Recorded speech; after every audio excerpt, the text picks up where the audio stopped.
In this video, I'm going to show you a weird walnut hack that actually works.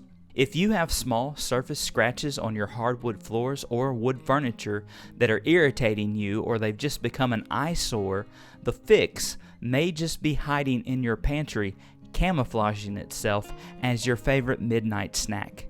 A simple, cheap way to fix small scratches and blemishes and make them a little less visible is to use a walnut. Here's what to do.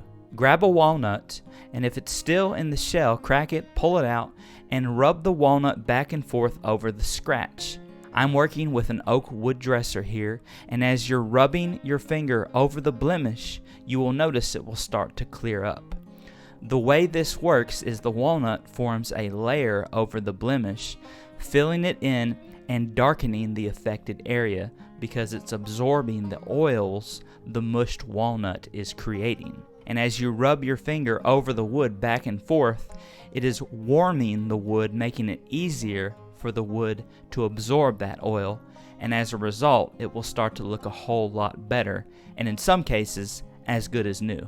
As I mentioned, this will also work on hardwood floors, so if you have scratches and blemishes on them, give it a try. You got nothing to lose. If you like this video, please boop the like button for me, and check out this video where I show you a cleaning hack that will cost you thousands of dollars in repairs.